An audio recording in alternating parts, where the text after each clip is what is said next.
किंतु पिताश्री ब्रह्मास्त्र तो किंतु परंतु का समय नहीं है अब। मैं ब्रह्मास्त्र नहीं चला सकता, किंतु तुमने इसे सिद्ध किया है। ये महास्त्र एक बार में ही हमारी पराजय को विजय में परिवर्तित कर सकता है। तुम इसका संधान करो, चला दो नरों वानरों पर, जिससे सब एक साथ समाप्त हो जाएं। एक बार में ही सब यमलोक पहुंच जाएं और हमारी विजय हो जाए। रावण ने युद्ध विराम तोड़ा है। युद्ध के नियम और नीति का उन राक्षसों के लिए कोई अर्थ नहीं है। वो पुनः किसी भी समय आक्रमण कर सकते हैं। अब मात्र रावण और मेघनाद ही शेष हैं पूरी राक्षस सेना में। अतः हमें पूर्णतया सज्जित और सतर्क रहना होगा।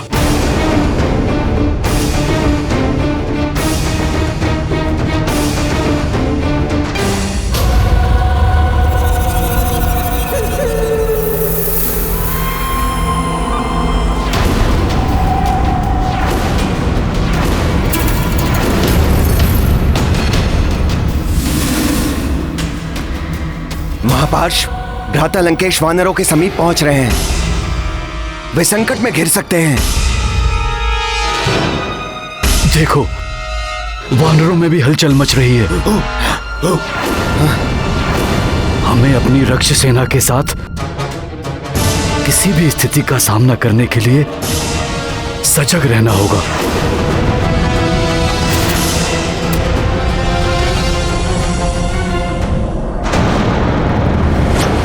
कुंभकर्ण, मेरे अनुज, कितनी व्याकुलता से मैं तुम्हारी प्रतीक्षा कर रहा था। शीघ्र बताइए भ्राताश्री, ऐसा कौन है जिसके कारण लंका संकट में है? आपके इस अनुज का ये धर्म है, वो अपने ज्येष्ठ भ्राताश्री की आज्ञा का पालन करे। जाएगा कुंभकर्ण इस युद्ध में और उस नर और उसकी वानर सेना को चींटियों की भांति मसल कर रख देगा। कल का सूर्योदय विनाश का अंधकार लेकर आएगा उस नर और उसकी वानर सेना के लिए। कुंभकर्ण मेरे भाई! कुंभकर्ण मेरे भाई! कुंभकर्ण मेरे भाई!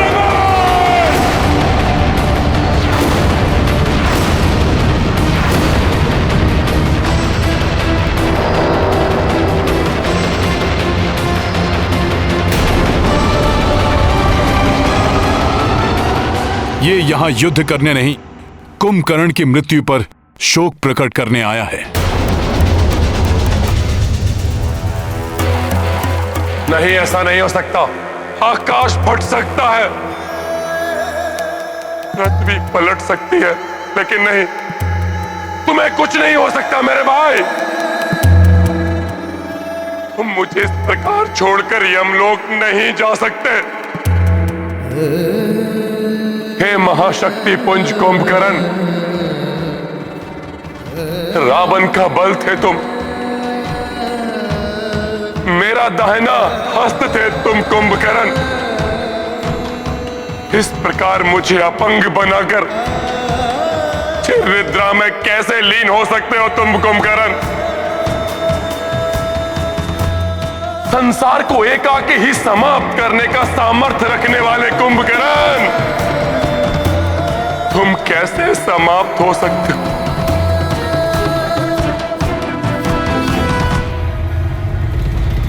समाप्त नहीं हुए हैं ये।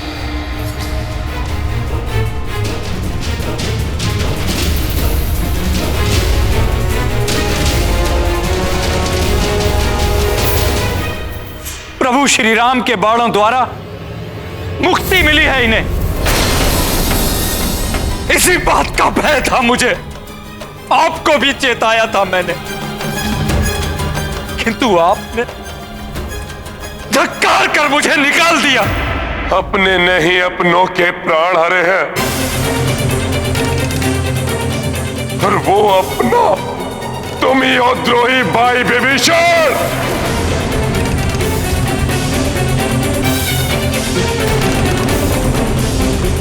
तुम तुम्हारा वध तो उसी समय कर देना चाहिए था जब तुम उस वनवासी की शरण में जा रहे थे। मेरा भाई कुंभकर्ण मृत पड़ा है और तुम अब भी जीवित हो।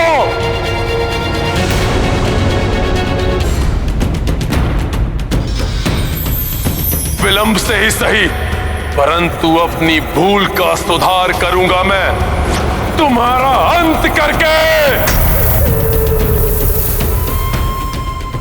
रुक जाओ रावण!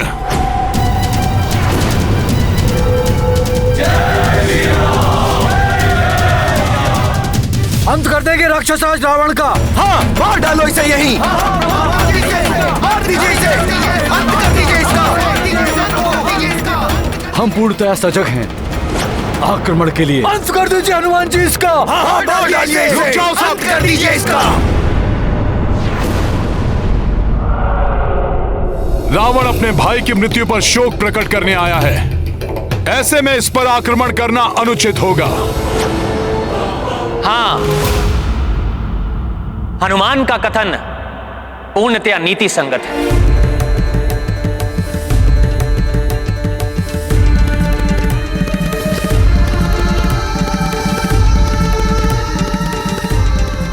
दशानन शोक की अवस्था में है, ना कि युद्ध की अवस्था में।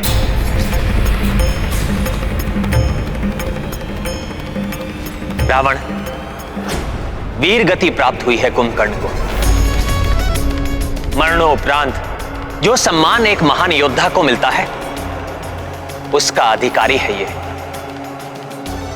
यदि तुम इसी उद्देश्य के साथ यहां पर आए हो, तो पूर्ण सम्मान के साथ कुंभकर्ण का शीश यहां से ले जा सकते हो।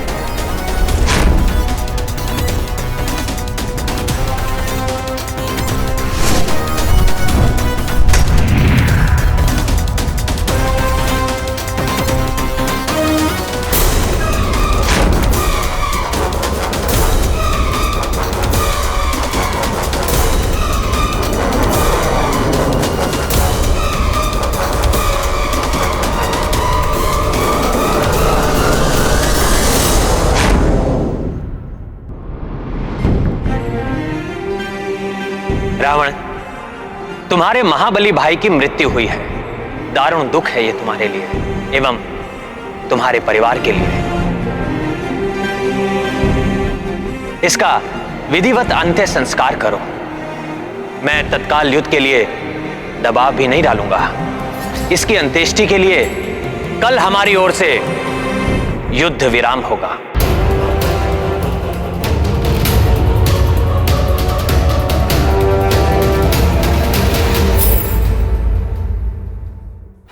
परंतु रावण की ओर से कोई विराम तब तक नहीं होगा जब तक तुम सबके जीवन पर पूर्ण विराम नहीं लग जाता।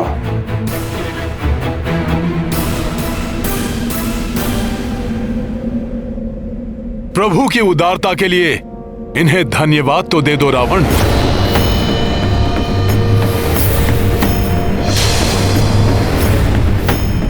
तुम शत्रु हो, फिर भी इन्होंने तुम्हारे दुख को समझा है, तुम पर दया दिखाई।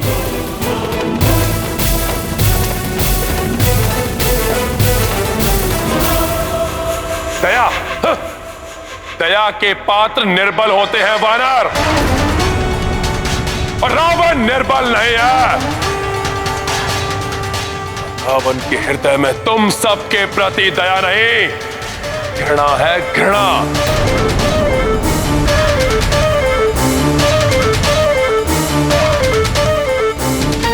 तो शीघ्र ही तुम सब पर मृत्यु बनकर टूटेगी।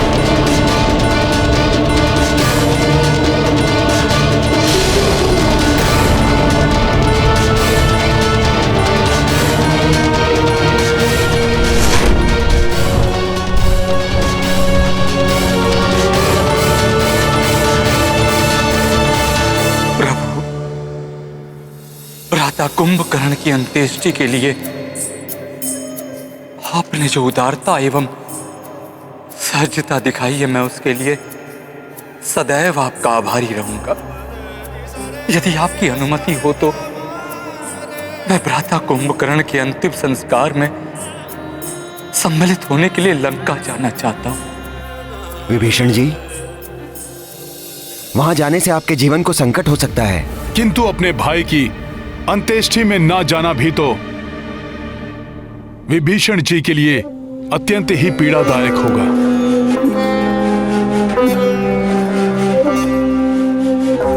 समस्त परिवार के समक्ष भ्राता रावण मुझ पर आक्रमण नहीं करेंगे। बस आपकी अनुमति चाहिए प्रभु। यह आपका अधिकार है महाराज विभीषण। भला मैं आपको कैसे रोक सकता हूं? परंतु लंकेश रावण से अपनी सुरक्षा के प्रति सावधान रहिएगा।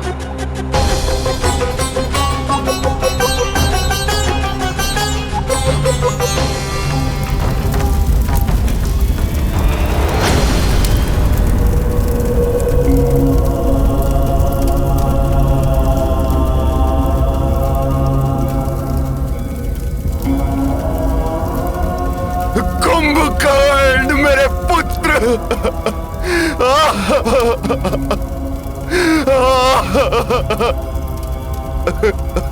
संभालिए स्वयं को। कैसे कैसे संभालूं मैं स्वयं को? पिछली चिता मेरे पौत्र अक्षय कुमार की थी। उसी समय मुझे आशंका हो गई थी कि अगली चिता मेरे किसी न किसी पुत्र की ही होगी, किंतु वो पुत्र मेरा ये महाबली कुंभकर्ण होगा, इसकी तो मैंने कल्पना तक नहीं की थी। विभीषण, तुमने यहां आने का दुस्साहस कैसे किया? अभी इसी क्षण चले जाओ यहां से, अन्यथा एक भाई के साथ ही दूसरे भाई की भी मृत्यु शैया अविलंब संचित कर दूंगा मैं।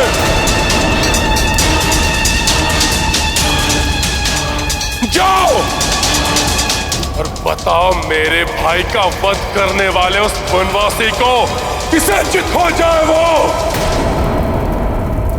रावण के महाकोप का सामना करने के लिए।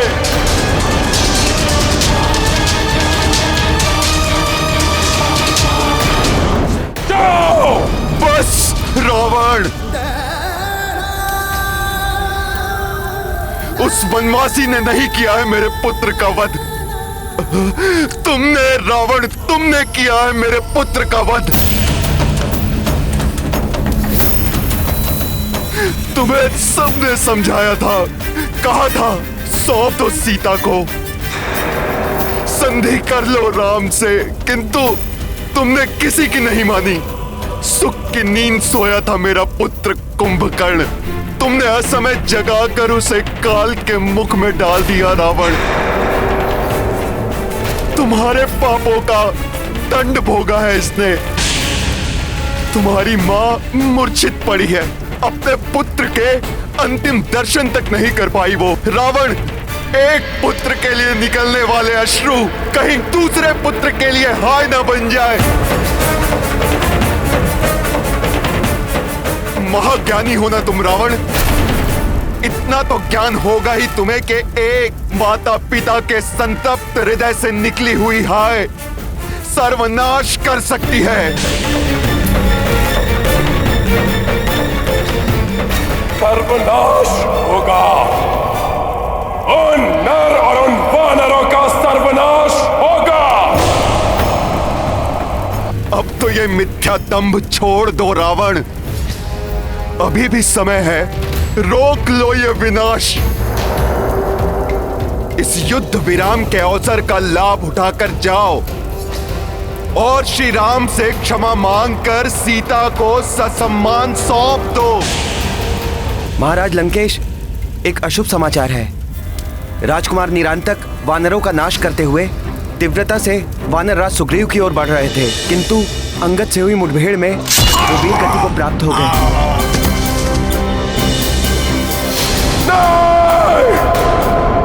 और महाराज, उस महाबली वानर हनुमान ने राजकुमार देवांतक का वध कर दिया।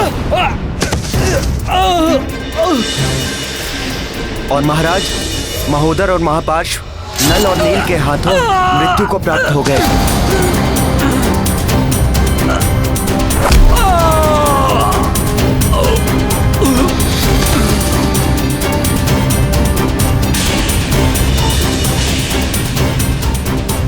दुष्टता की सभी सीमाएं लांघ चुके हो तुम रावण। अन्याय, अधर्म, अनीति तो जैसे तुम्हारे स्वभाव ही बन चुके हैं। अन्याय, अनीति, अधर्म, इन सब का युद्ध में कोई अर्थ नहीं। विजय ही एकमात्र धर्म है युद्ध का। बस रावण, बस।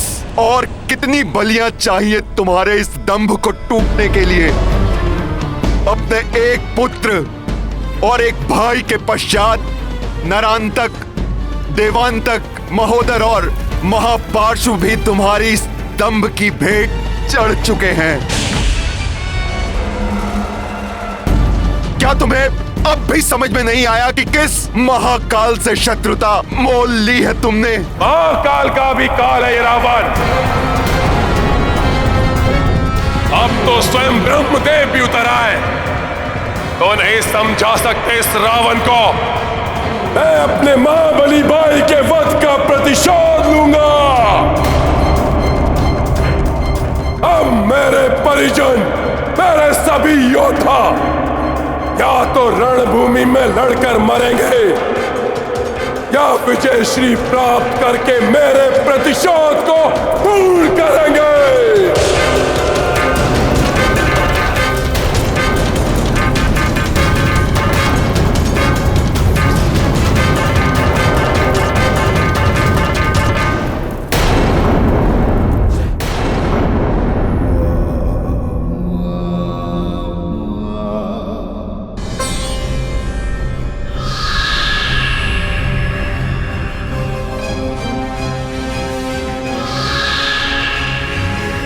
अब मेरे परिजन, मेरे सभी योद्धा या तो लड़कर मरेंगे या विजय श्री प्राप्त करके मेरा प्रतिशोध पूर्ण करेंगे।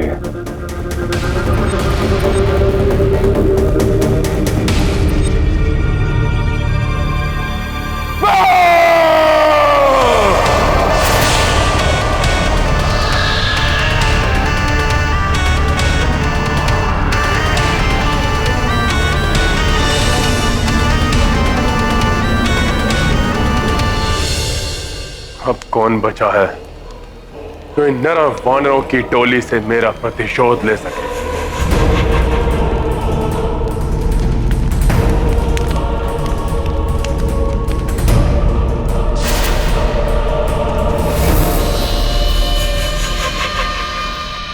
प्रभु, सब तो समाप्त हो चुके हैं। अब सिर्फ रावण और मेघनाद ही शेष बचे हैं राक्षस योद्धाओं में।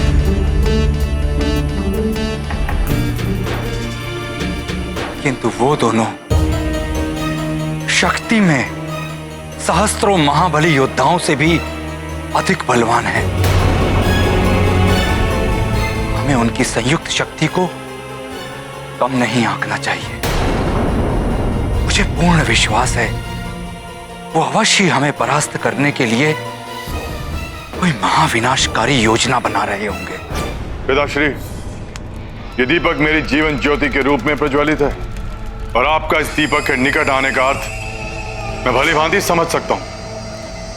मुझे रणभूमि में जाना होगा। अब तुम वहां जाकर क्या युद्ध करोगे मेघनाद? रहने दो। क्यों पिताश्री? क्या आपको मेरी शक्ति पर तनिक भी विश्वास नहीं रहा? असफल। प्रत्येक बार असफल ही हुए हो तुम। अपनी शक्तियां तक खो दी तुमने। अशोक वाटिका में उस तुच्छ वानर पर चलाकर ब्रह्मपाश खो दिया। उस नर और उसके अनुज पर चलाकर नागास्त्र समाप्त कर दिया।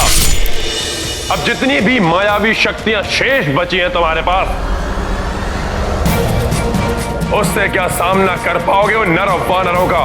मुझे कदापि हतोत्साहित ना समझे पिताश्री। आपके ही भांति प्रतिशोध की अग्नि मेरे हृदय में भी धधक रही है और आपका विश्वास पाने हेतु आपके समक्ष प्रस्तुत है ये मेघनाद कुछ भी करने के लिए। कुछ भी? हाँ पिताश्री, कुछ भी जिससे आपको प्रसन्नता हो।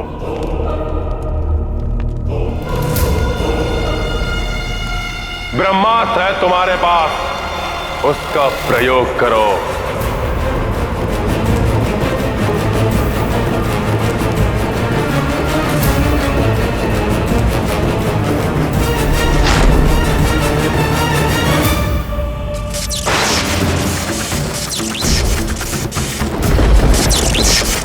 यदि मैंने ब्रह्मास्त्र का प्रयोग किया तो सर्वप्रथम यह अंतरिक्ष की ओर जाएगा, जहां 9 ग्रहों के संपर्क में आकर यह ब्रह्मास्त्र और भी अधिक घातक व शक्तिशाली अस्त्र बन जाएगा।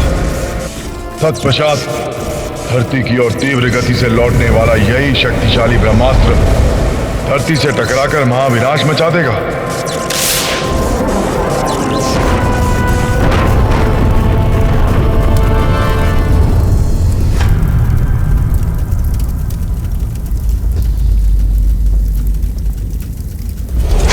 किंतु पिताश्री ब्रह्मास्त्र तो किंतु परंतु का समय नहीं है अब। मैं ब्रह्मास्त्र नहीं चला सकता, किंतु तुमने इसे सिद्ध किया है। ये महास्त्र एक बार में ही हमारी पराजय को विजय में परिवर्तित कर सकता है। तुम इसका संधान करो, चला दो नरों वानरों पर, जिससे सब एक साथ समाप्त हो जाएं। एक बार में ही सब यमलोक पहुंच जाएं और हमारी विजय हो जाए। रावण ने युद्ध विराम तोड़ा है। युद्ध के नियम और नीति का उन राक्षसों के लिए कोई अर्थ नहीं है। वो पुनः किसी भी समय आक्रमण कर सकते हैं। अब मात्र रावण और मेघनाद ही शेष हैं पूरी राक्षस सेना में। अतः हमें पूर्णतया सज्जित और सतर्क रहना होगा।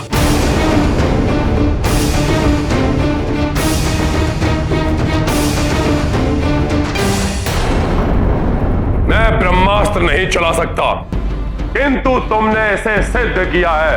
ये महास्त्र एक बार में ही हमारी पराजय को विजय में परिवर्तित कर सकता है। तुम इसका संधान करो, चला दो नरों वानरों पर।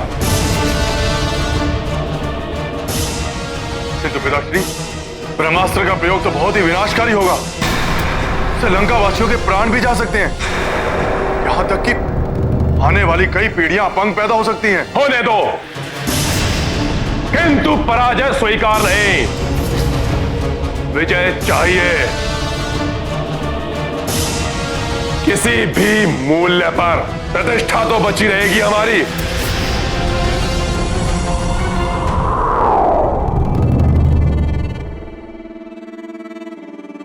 वैसे भी हम अब तक बहुत कुछ खो चुके हैं इस युद्ध में।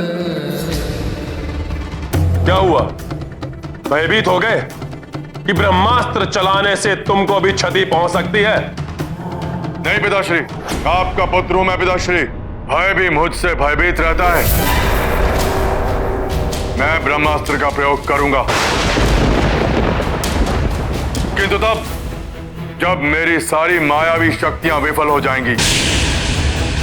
उचित है, यदि तुम युद्ध के प्रथम पहर तक उस नर या उसके किसी भी महान योद्धा के प्राण लेने में असफल रहे, तो तुम ब्रह्मास्त्र का प्रयोग अवश्य करोगे। उचित है पिताश्री, जैसा आपने कहा वैसा ही होगा। होगा नहीं, वचन दो मुझे।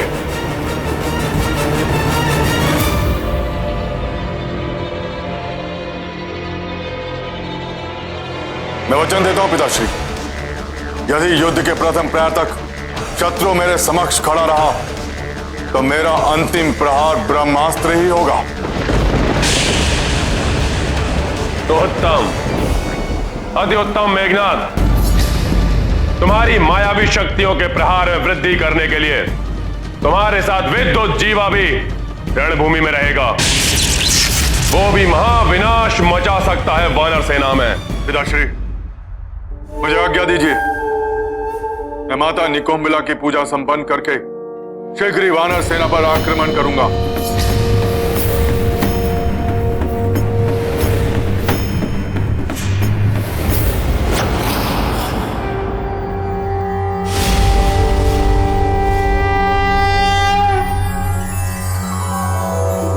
ओम ऐं ह्रीं क्लीं चामुंडाय विच्चे।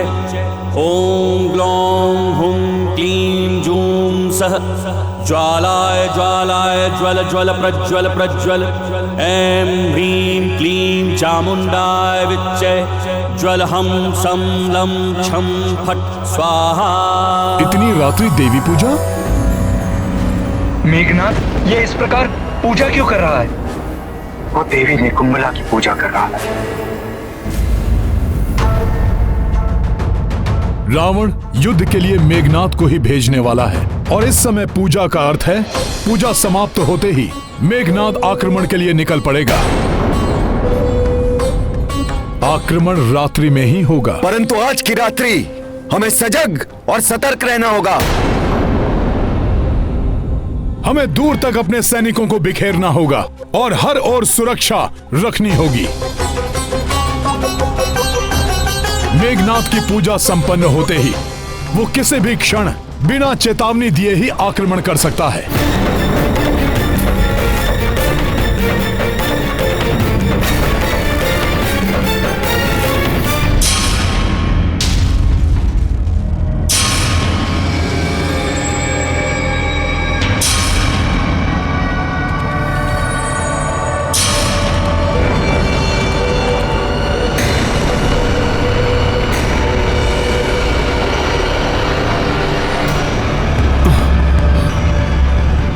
पहले अंधकार छाया और अब ये मशालें भी एकाएक ही बुझने लगी।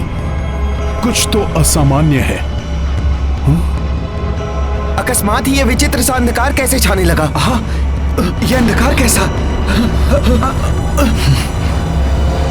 जय श्री राम।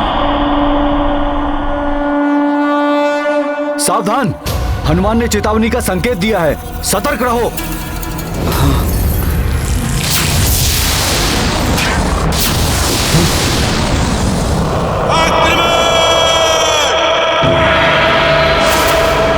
अरे इतना अंधकार है कि कुछ दिखाई ही नहीं दे रहा है।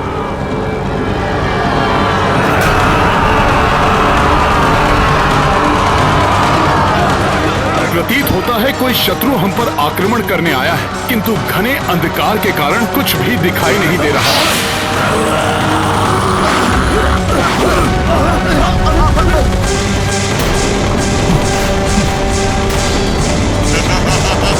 प्रतीत होता है कोई शत्रु हम पर आक्रमण करने आया है, किंतु घने अंधकार के कारण कुछ भी दिखाई नहीं दे रहा है। वार कहां से हो रहा है?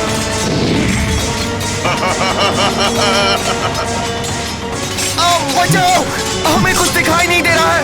ये राक्षस हमें मार देंगे। बचाओ। मेरे रक्ष योद्धाओ, मेरे इस मायावी गहन अंधकार ने इन मूर्ख वानरों को अंधा कर दिया है। किंतु तुम लोग अपनी मायावी दृष्टि से इन्हें भली भांति देख सकते हो। तो टूट पड़ो इन वानरों पर, अंत कर दो इन सबका।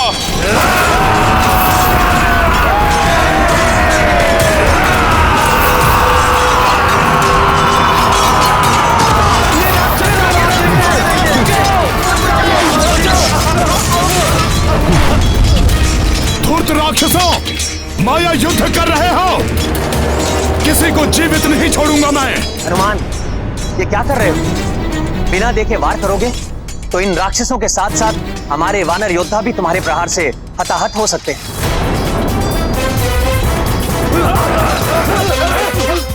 किंतु हम क्या करें प्रभु, कुछ भी दिखाई नहीं दे रहा। राक्षसों पर हम आक्रमण कैसे करें? इस अंधकार से तुम में से कोई नहीं बच पाएगा।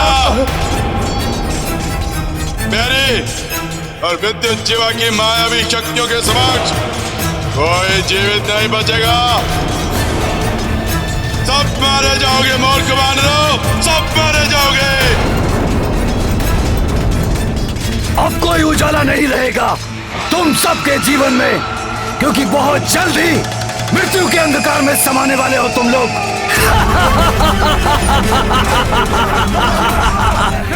शीघ्र कुछ कीजिए हनुमान जी, इस अंधकार ने तो हमें असहाय बना दिया है।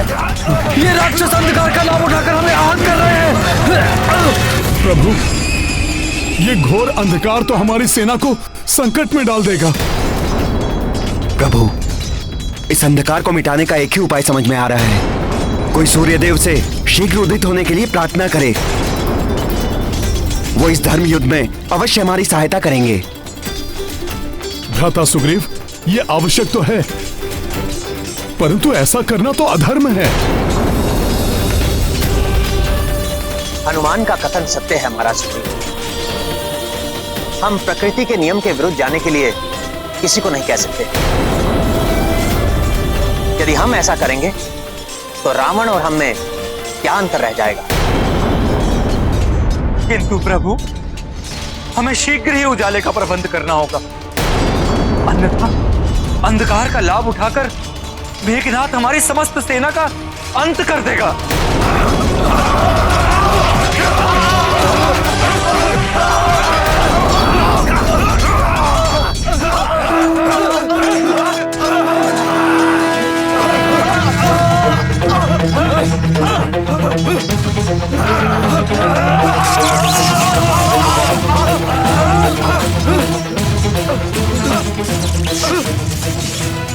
इस अंधकार का उत्तर है ये गुरु विश्वामित्र का दिया हुआ दिव्यास्त्र। ये हमें इस संकट से उबार लेगा।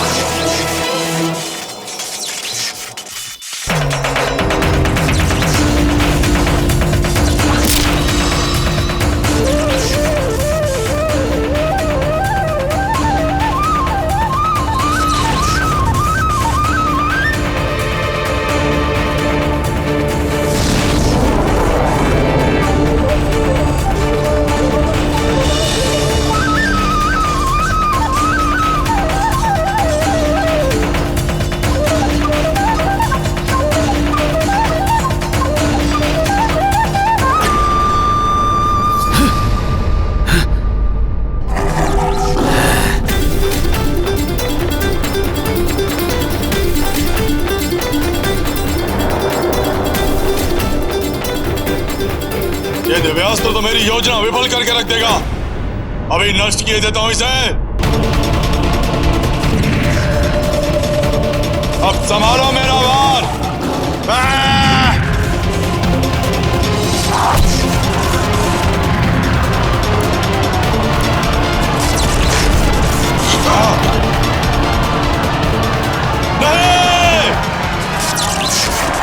राक्षसों, अब देखता हूं कितनी शक्ति है तुम में।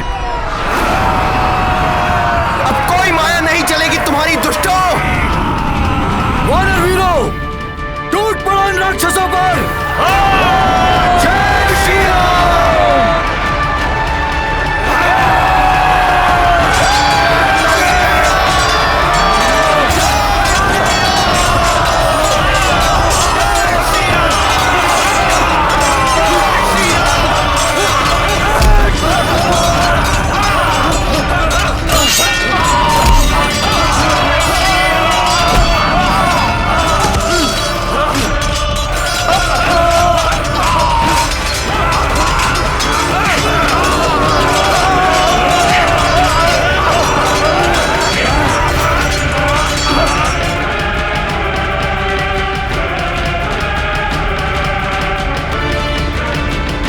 जय श्री राम।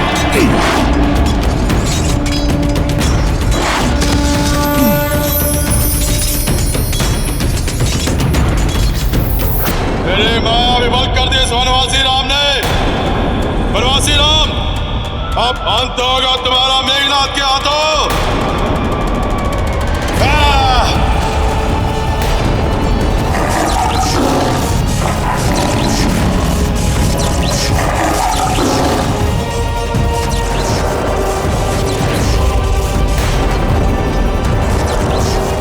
ये मायावी राक्षस तो प्रभु की ओर बढ़ रहा है।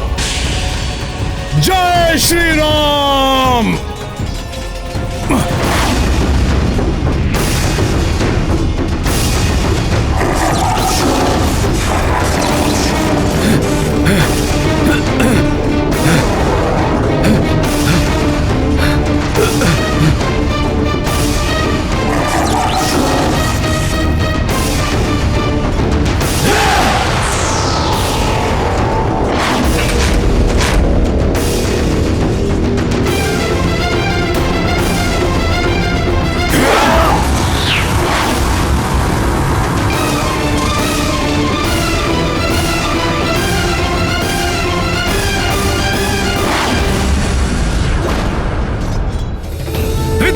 के रहते हुए कोई भी युवराज को हानि नहीं पहुंचा सकता, समझे वानर?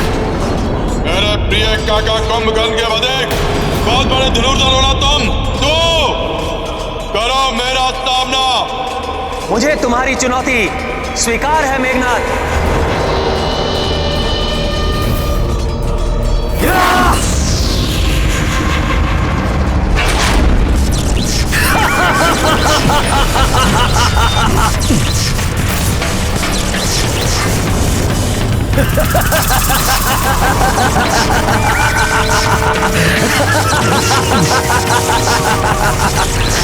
वनवासी, अब संभालो मेरा वार।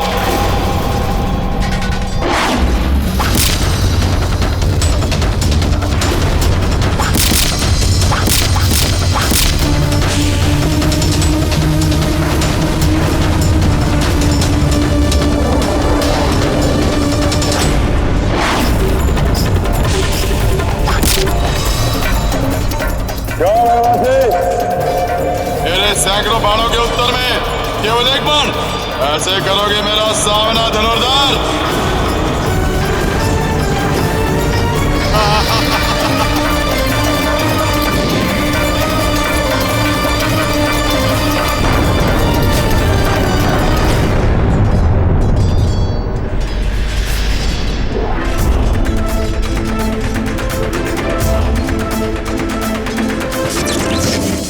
हनुमान को बंधन में बांधोगे राक्षस?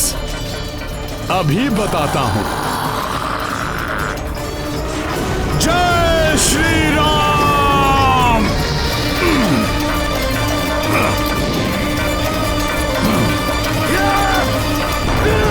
प्रभु श्री राम के प्रताप से जब ब्रह्मास्त्र मुझे नहीं बांध सका, तो तुम्हारा ये धागा क्या वश में कर लेगा मुझे? बहुत शक्तिशाली है ये वानर।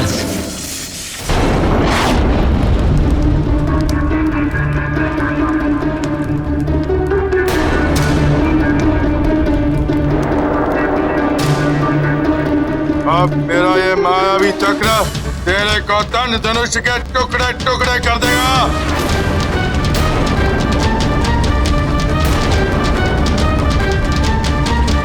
अच्छा, तो मेरा कोदंड धनुष ही इसका उत्तर देगा।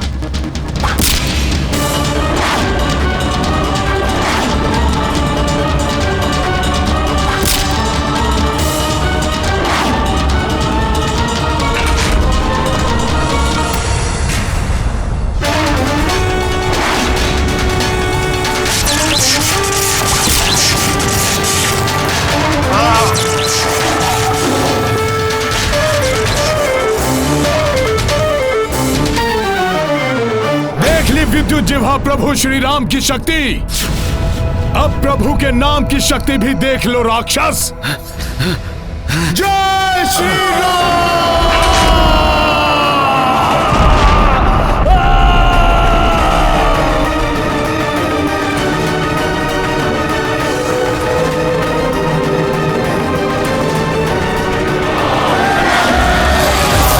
जय श्री राम।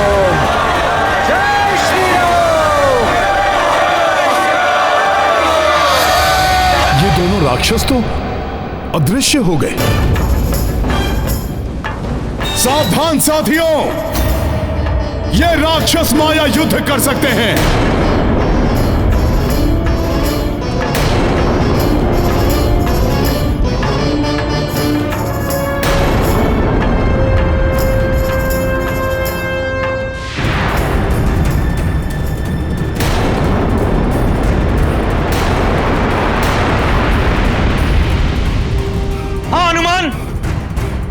मेघनाथ माया युद्ध कर रहा है। मेघनाथ, यदि तुम्हें मुझसे युद्ध करना है तो सामने आकर लड़ो। यूं अदृश्य होकर और छुप छुप के वार करने वाले योद्धा नहीं कहलाते। अदृश्य पर वार करना रघुवंशी अधर्म मानते हैं, और इस धर्म युद्ध में अदृश्य पर वार करके अधर्म को बढ़ावा नहीं देगा कोई रघुवंशी। वनवासी राम, हम राक्षसों का धर्म मात्र विजय है। चाहे वो किसी भी प्रकार ही क्यों ना हो, अब ये तुम्हारी इच्छा। तुम युद्ध लड़ो या मिट जाओ। हम तो यूं ही वार करेंगे। ये लो।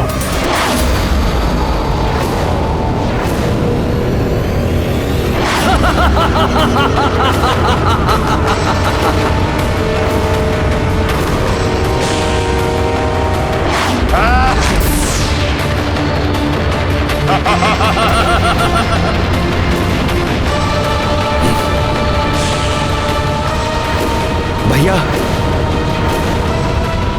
प्रभु,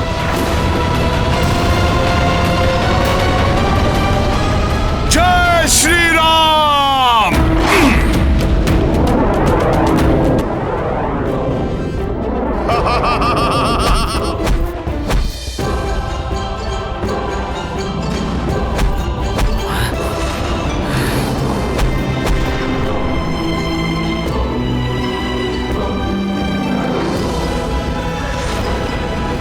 जय श्री राम। सखा,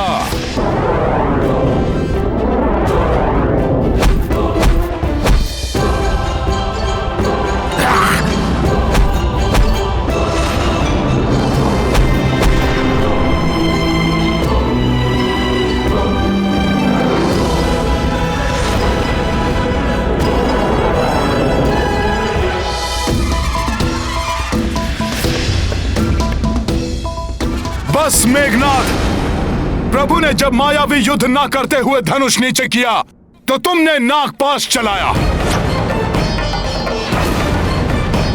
प्रभु ने कुंभकर्ण की मृत्यु पर उदारता दिखाते हुए युद्ध ना करने की घोषणा की तो तुमने 2 बार युद्ध विराम तोड़ा और रात्रि में भी आक्रमण किया।